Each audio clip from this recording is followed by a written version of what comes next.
রাজধানীর আসাদ গেট এলাকার messrs PWD sports club filling station. সেখানেই আমাদের চোখে পড়ে একটি ড্রামে করে ডিজেল দেওয়া হচ্ছে। তেল দেওয়া শেষ হতেই সরাসরি কথা বলি ফিলিং স্টেশনের কর্মচারীর সঙ্গে। বসুন্ধরা, উত্তরা, বনশ্রী, কুড়িল ও বাড্ডা সহ রাজধানীর বিভিন্ন স্থানে অভিজাত ও অত্যাধুনিক মানের ফ্ল্যাট কেনার এক নির্ভরযোগ্য প্রতিষ্ঠান প্লেজেন্ট প্রপার্টিজ লিমিটেড। তিনি জানান, এই ডিজেল দেওয়া হচ্ছে ল্যাব-8 হাসপাতালের জেনারেটরের জন্য এবং এর জন্য পারমিশন বা পাস রয়েছে বলেও দাবি করেন। না না না, আপনার হলো যেগুলো হলো আপনার হলো হসপিটালের জন্য, যেগুলো হলো এমার্জেন্সি সার্ভিস পয়েন্টের জন্য, এগুলোতে তো আমরা তো উনি তো আমাকে কাগজ দেখাইছে আগে, বুঝছেন? কাগজ দেখানো তো আমরা এটা তো দিতে পারবো, আমাদের তো একটা মনুষ্যত্ববোধ আছে। হুট করে তো আর সবাইকে মানা করা যায় না। এখন আপনার যদি একটা অ্যাম্বুলেন্স এখানে আসে ক্রাইসিসে, আমরা কি বলবো যে সিরিয়ালে আসেন? আমি তো এটা বলতে পারবো না ভাই।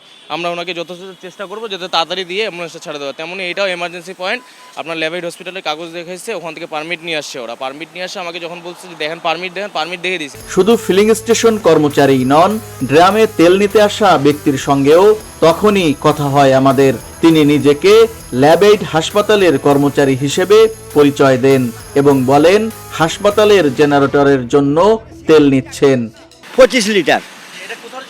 এটা জেনারেটর লেগে ল্যাব-8 হসপিটাল। হ্যাঁ, ইমান আলী। আমি ওখানে সিকিউরিটি চাকরি করি। তবে তাদের বক্তব্যে সন্দেহ থেকেই যায়। এরপর আমরা তেল নেওয়া ব্যক্তিকে অনুসরণ শুরু করি।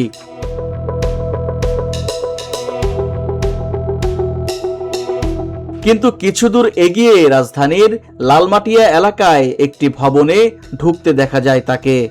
সরাসরি সেখানে গিয়ে আবারও কথা বলি তার সঙ্গে, আর তখনই বদলে যায় পুরো গল্প। এই পর্যায়ে তিনি স্বীকার করেন তার কাছে কোনো পাস বা লিখিত অনুমতি নেই, এমনকি তিনি ল্যাব-8 হাসপাতালের কোনো কাগজপত্র দেখাতে পারেননি। আরও চাঞ্চল্যকর ভাবে তিনি দাবি করেন ফিলিং স্টেশন কর্মচারী তাকে ল্যাব-8 হাসপাতালের জন্য তেল নেওয়া হচ্ছে এই কথা বলতে শিখিয়ে দিয়েছেন। না, আমি মিথ্যা কথা বলেছি আপনাকে। কেন যে উনি আমাকে বলতে বলেছে বলেছি, নাহলে আপনাকে আমি কেন বলবো মিথ্যা কথা? আমার নিজের টাকা দিয়ে জিনিস কিনে তেল পাবো না চলে আসবো। কিন্তু আপনাকে আমি মিথ্যা কথা বলবো, উনি আমাকে বলতে বলেছি বলেছি। 25 লিটার। 25। হ্যাঁ, প্রতিবারই 25 লিটার করে আমাদের জেনারেটর লিফট বন্ধ হয়ে যাবে আপনার। এবং তিনি স্বীকার করেন আসলে তাদের বাসার জেনারেটরের জন্যই তিনি এই তেল নিয়েছেন। এরপর আবারও ফিরে যাই messrs PWD sports club filling স্টেশনে। প্রথমে কথা বলার চেষ্টা করি সেই কর্মচারীর সঙ্গে যিনি আগে ল্যাব-8 হাসপাতালের কথা বলেছিলেন। ক্যামেরা দেখে তিনি প্রথমে এড়িয়ে যাওয়ার চেষ্টা করেন। মিথ্যার আশ্রয় নিলেন, বলেন ল্যাব-8 এর কাগজ দেখানো হয়েছে, বলেন অনুসন্ধান করেছি। হ্যাঁ, সে একটা বাসার জন্য তেল নিয়েছে, কিন্তু আপনি মিথ্যার আশ্রয় নিলেন কেন? কি এই যে আধা ঘন্টা আগে? না না না, এটা আপনার ভুল ধারণা। আপনার এখান থেকে না, আপনি ওখানে ক্যামেরা ধরে নিয়ে গেছি এবং দিয়েছেন, আপনি শিখিয়ে দিয়েছেন কেন? আপনি মিথ্যার আশ্রয় কেন নিলেন একটু বলেন।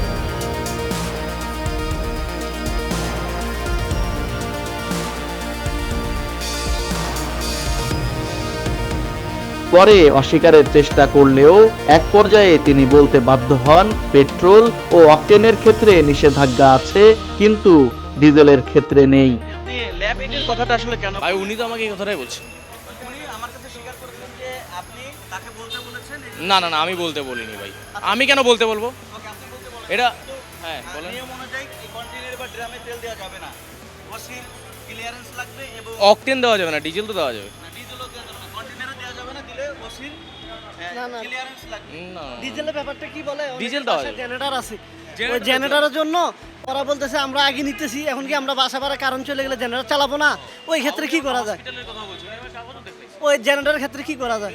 আপনি যে কাগজের কথা বললেন, আমি তার কাছে কাগজ চাইছি, ও তখনই উনি কিন্তু আমাকে কোনো কাগজ দেখাতে পারেন। ওনার কাছে কাগজ চান নাই।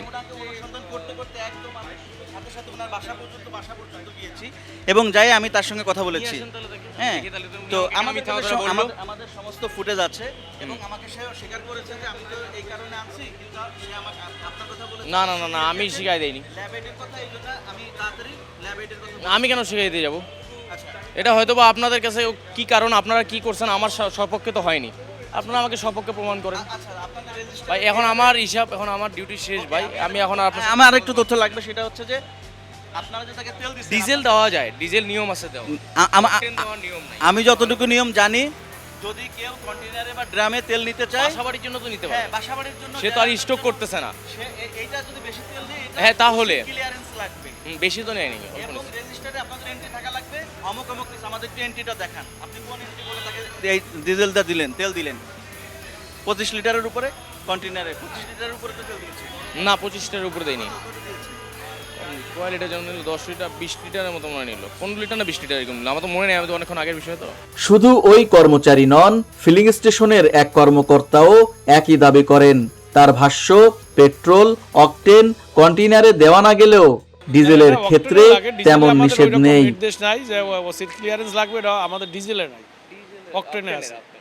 অকটেনে থানা থেকে লিখিত আনতে হবে এবং অকটেন দিচ্ছি না, কোনো জারে দেওয়া হয় না, না না ডিজেলের বিষয় কোনো নির্দেশ হয় না। ডিজেল বাদ। তবে তথ্য বলছে ঢাকার ফিলিং স্টেশনগুলোর জন্য কন্টেইনারে বা ড্রামে জ্বালানি বিক্রির ক্ষেত্রে অনুমতি ও রেজিস্টার এন্ট্রি বাধ্যতামূলক। ডিএমপির নির্দেশনা অনুযায়ী কোনো বাসা বা প্রতিষ্ঠানকে তেল দেওয়ার আগে পুলিশ ক্লিয়ারেন্স থাকা প্রয়োজন। ডিজেলকে এই নিয়মের বাইরে রাখা হয়নি, অর্থাৎ ফিলিং স্টেশনের দাবি ডিজেলে কোনো নিষেধ নেই পুরোপুরি সঠিক নয়। কিন্তু প্রশ্ন হচ্ছে, যদি সবকিছু বৈধই হয় তাহলে কেন হাসপাতালের নাম ব্যবহার করা হলো? কেন নিজেকে ল্যাবএইডের কর্মচারী বলে পরিচয় দিলেন তেল নিতে আসা ব্যক্তি? আর কেনই বা পরে তিনি স্বীকার করলেন ফিলিং স্টেশন থেকেই তাকে সেই কথা বলতে বলা হয়েছিল? অর্থাৎ এখানে শুধু ড্রামে ডিজেল বিক্রির প্রশ্ন নয়, বরং ভুল পরিচয়, বিভ্রান্তিকর তথ্য দেওয়ার অভিযোগও সামনে এসেছে। একদিকে ফিলিং স্টেশনের দাবি ডিজেলের ক্ষেত্রে বাধা নেই, অন্যদিকে ঘটনাস্থলেই ধরা পড়ে ভিন্ন গন্তব্য, ভিন্ন পরিচয় আর ভিন্ন বাস্তবতা। মুজাহিদুল ইসলাম, ভিওডি বাংলা, ঢাকা।